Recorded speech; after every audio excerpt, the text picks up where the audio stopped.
তো হ্যালো বন্ধুরা, আসসালামু আলাইকুম। তো আজকে সকাল সকালে ফার্মে ঢুকে যে আমার এরকম একটা দৃশ্য দেখতে হইব, এটার জন্য আমি কখনোই আশা করি নাই। তো আপনারা যারা যারা নিয়মিত ভিডিওগুলো দেখেন তারা হয়তো ভালোভাবে জানেন যে বর্তমান আমার সাথে কি ঘটনাগুলো ঘটতেছে। হয়তো এই বছরের জানুয়ারি মাসটা আমার এরকমটা দিয়েই শুরু হয়েছে। জানি না এই বছরের শেষ পর্যন্ত আর কি কি দেখতে হয়। তো বিষয়টা আপনারা ভালোভাবে জানেন যে আমাদের বাড়ির পাশেই যেহেতু মাকইয়ের খেতি করছে, মানে ভুট্টা চাষ করছে, ওই ক্ষেতে বিষ দিচ্ছে। ওই বিষ খায়াই আমার দেশি মুরগি অনেকগুলা মারা গেছে। তারপরে এই যে আজকে টার্কিটা যে দেখতেছেন, এই টার্কিটা কিন্তু মারা গেছে। তো আমি আপনাদেরকে ভালোভাবে বুঝাই দিই কিভাবে মারা গেল। তো ওই ভিডিওটা হয়তো আপনারা দেখছেন যে অনেকগুলা দেশি মুরগি যে মারা গেছে। তো একজন ভাইয়ে কমেন্ট করে বলছে যে আমি খারাপ পাই নাই, উনি হয়তো ভালোই বলছে যে আপনার মুরগিগুলা হয়তো উনার জমিতে যায়া ফসলগুলা নষ্ট করছে, তাই আর কি উনি বিষ দিয়ে আপনাদেরকে ভালোভাবে মানে বোঝানোর চেষ্টা করছে। হ্যাঁ, আপনাদেরকে শিক্ষা দেওয়ার জন্য উনি বিষ দিচ্ছে। আপনারা হয়তো মানে গুরুত্ব দেন নাই এই বিষয়টা নিয়ে, তাই আর কি উনি বাধ্য হইয়া ওনার ক্ষেতে বিষ দিছে। তো বিষয়টা ওইটা না, আমি আপনাদেরকে বুঝাই বলতাছি। তো আগে যখন উনি এই ক্ষেতেই ধান চাষ করছিল, ধান লাগাইছিল, তখন কিন্তু উনি দুইবার বিষ দিচ্ছে। তো উনি তখন আমাদেরকে বলছিল যে তোমরা মুরগিগুলা বদ্ধ করে রাখো। তো আমরা বদ্ধ করে রাখছি। তো এইবার যেহেতু উনি ভুট্টা লাগাইছে, মানে মাকই লাগাইছে, তো এইবার উনি কি করছে, প্রথমবার যে সময় দিচ্ছে ওই টাইমে মা গম পাইয়ালছে, মানে বইলা দেয় নাই যে বিষ দিতাছি, আপনারা মুরগিগুলা সাবধান করে রাখেন, বলছে না।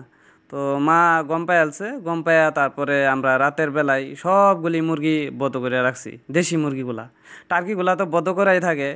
হ্যাঁ, এরকম পরিস্থিতি দেখলে আমি টার্কিগুলা ছাড়ি না, ঘরের ভিতরে বদ্ধ করে রাখি। তো উনি কি করছে, প্রথমবারে বিষ দিছে বলে নাই, এইবারও কি করছে উনি আয়া দেখছে যে ক্ষেত অল্প কোনা দিয়ে আর কি খাইছে। কারণ দেশি মুরগিগুলা জানেনি অল্প স্বল্প ঘাস খায়, আর কুমলা পাতা যেহেতু মাকই গাছের, তো এই কুমলা পাতাগুলা যায় খেয়ালায়।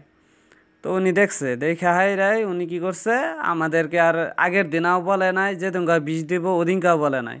উনি চুপে চাপে বিষ দিয়া হাইরা তারপরে মারে ডাক দিয়া বলে যে আপনারা মুরগি কি করবেন করেন। তারপরে এই দুপুর বেলায় আমরা কিভাবে মুরগিগুলা বদ্ধ করব বলেন তো। তো যাই হোক, যেটা হওয়ার উচিত তো হয়েছেই আমার সাথে, আর কি করার, তাই না? হয়তো উপরওয়ালাও আমার সাথে আম, আমার আর কি পরীক্ষা করে দেখতেছে। তো আমি ভেঙে পড়বো না, আমি আবারও শুরু করব। আর আজকে অনেক ক্ষতি হয়েছে আমার, আর এদিকে তো টার্কি মারা গেছে, আর এই সপ্তাহের ভিতরে আমার অনেকগুলা দেশি মুরগি মারা গেছে এই বিষ খায়। আর উনি কিন্তু বিষটা এরকমভাবে দিছে এইবার, মানে পুরাটা খেতি ধানের সাথে মিক্স করে দিছে পুরাটন, তারপরে পুরা খেতি ছিটায় দিছে, এরকমভাবে ছিটায় দিছে একদম ঘন করিয়া, মুরগিগুলা খাইবো আর মরবো। তো আজকে এই যে আমার টার্কি একটা মারা গেল। তো এই টার্কিটা দুইটা ডিম দিছে, দুইটা ডিম দিয়াই এই যে মরলো। মানে যেই ঘরে টার্কিটা থাকে ওই ঘরের উপর দিয়া যায়া এই আরেক ঘরে ডিম পারে। ওই ঘরের আবার দরজা খোলা আছিল, ওই দরজা দিয়া বের হইয়া ওই খেতে গেছে, খেতে যায় রে এই যে এই টার্কিটা এক্সট্রা করে খাইছে, খাই রে এই যে মারা গেছে। আর বাকিগুলা ঘরের ভিতরে বদ্ধ করে আসিল, ওইগুলা যাইবার পাইছে না। আর আজকে অনেকগুলা আমার ডিমও নষ্ট হয়েছে। কারণ গত রাতে একটু হালকা পাতলা বাতাস দিছিল, ওই বাতাসের কারণে কারেন্টও গেছে গা। আমাদের এখানে কারেন্টেরও অনেক অসুবিধা, মানে গ্রাম অঞ্চলে থাকি তো এই একটা জ্বালা, কারেন্ট থাকে না। যদি একবার কারেন্ট যায় 4-5 ঘন্টার নামে আর আহে না।